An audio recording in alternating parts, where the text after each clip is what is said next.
Bonjour, je m'appelle Leïla K. Bonjour, je m'appelle Jane Fournier-Dumay. Alors, pour ma part, en tout cas, c'est plus le départ, c'est plus une émotion et une envie une émotion et une urgence, une envie de dire quelque chose. Ouais. Ouais. Et je pense que à la suite de ça naît aussi la rencontre, c'est-à-dire que c'est l'opportunité aussi qui crée la création dans le cas présent ici avec la compagnie du Chili qui vraiment nous permet de rencontrer à la fois des danseurs mais aussi des personnes et donc du coup de continuer à créer sur qui ils et elles sont.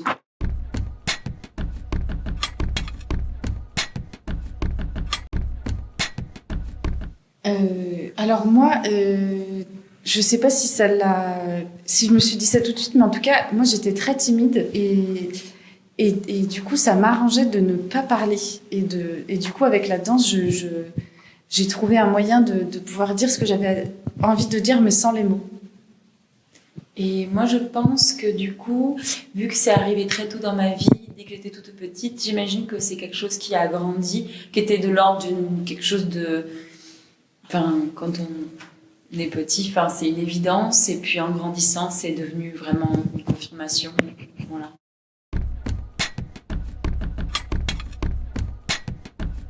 Moi, oui, je pense qu'en tout cas... alors, je sais pas si j'étais créative ou si c'est le contexte qui a fait que je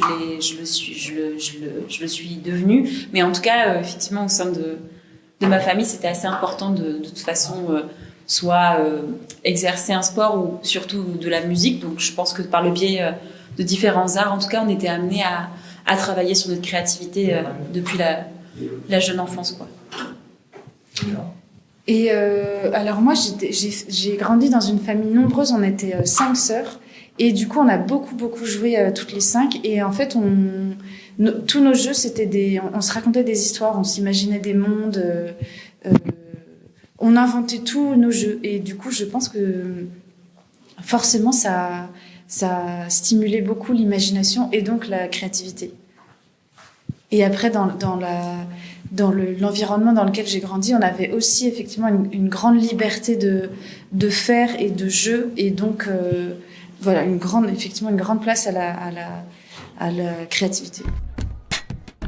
Alors c'est vrai que jusque là, les pièces que j'ai faites en général, enfin elles mettaient toutes en scène des femmes et des femmes qui combattaient, des femmes qui étaient animées par un désir de liberté, et j'avais envie de mettre effectivement sur scène j'avais envie de raconter ça au plateau, ce petit feu qui brûle parfois à l'intérieur et qui a envie de tout, on peut avoir envie de tout exploser mais on peut ne pas oser le faire, et du coup je voulais mettre en scène des personnages féminins qui avaient cette envie-là, et voilà, ce désir ardent de liberté et de reprendre sa place et de faire éclater tous les carcans.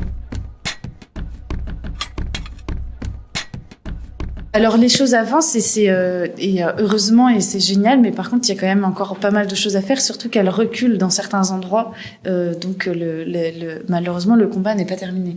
Non, je pense que de toute façon il est important de le continuer pour le préserver.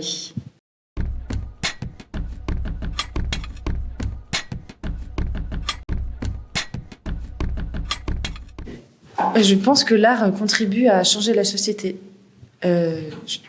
Ouais, l'art en général, que ce soit la musique, le cinéma, la peinture, ça contribue bien sûr à faire fleurir de nouvelles idées, à faire permettre d'entrevoir de nouvelles façons d'observer la vie, à faire naître de nouvelles choses, de nouvelles perceptions. Je pense que oui, il est important. Oui.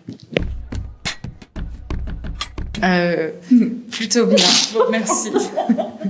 Non, normalement, mais ce qui est super, c'est que il y a plein de super projets qui sont proposés, de super collaborations, etc. Donc c'est génial, c'est génial. Et je pense que dans la danse, il y a quand même pas de starification enfin, en tout cas, je crois pas. Et du coup, ce qui fait que l'anonymat, on le perd peut-être dans le petit monde de la danse, donc chez les danseurs et les danseuses, mais encore dans un tout petit cercle. Mais sinon, Sinon, l'anonymat est là partout quand même. Donc je pense que le changement n'est pas énorme. En tout cas, dans la vie de tous les jours, ça ne change rien du tout.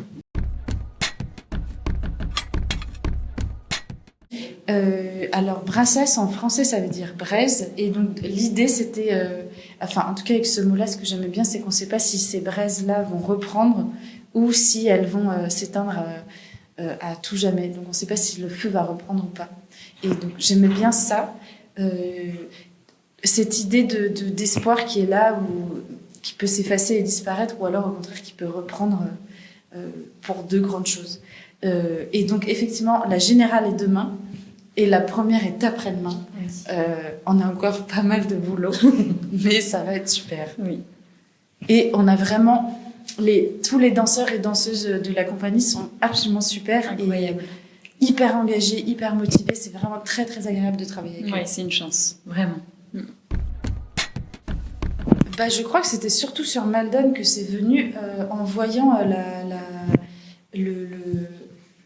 en fait, avec ce truc de femmes aussi, de femmes au plateau qui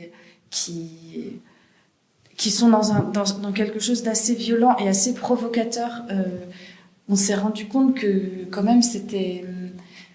Enfin, en tout cas, quand on le faisait en atelier, etc., on avait quand même beaucoup de super retours et de femmes qui avaient très envie de faire certaines parties de la pièce. Et même de témoignages post-spectacle, ou du coup, comme tu disais, pendant les workshops ou les stages, que vraiment c'était...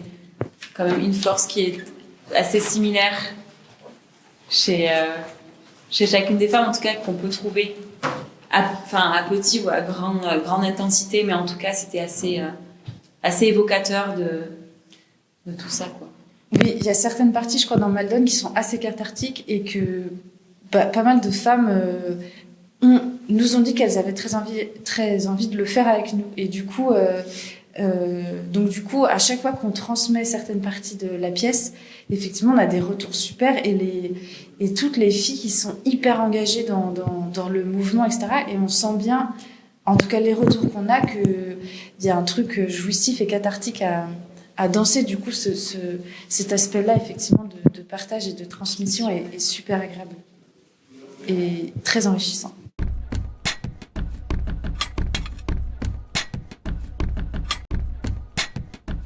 À qui s'adresse le spectacle ? Eh ben, à tous ceux qui veulent et à tous celles et ceux qui n'ont pas forcément de... Je pense en tout cas que celles et ceux qui n'ont pas de référence en danse ou de culture chorégraphique, j'espère que ça posera pas de problème. En tout cas, je le fais pas pour des gens qui connaissent la danse, les codes de la danse, l'histoire de la danse, etc.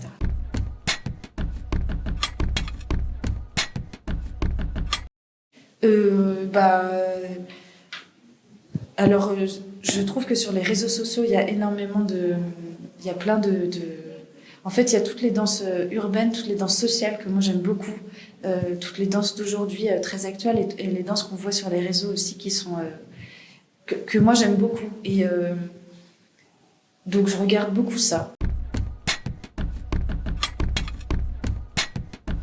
Je pense que c'est un peu différent de ma route, mais en tout cas, comme j'ai commencé avec ça, je pense que j'en ai gardé certaines choses, et notamment une certaine énergie et une certaine mentalité. Ouais, dans les mouvements, je pense qu'il y a un truc, une attaque, ouais, qui vient peut-être de là. Mais en tout cas, c'est pas du hip-hop, c'est pas un show de hip-hop, c'est pas de la danse hip-hop.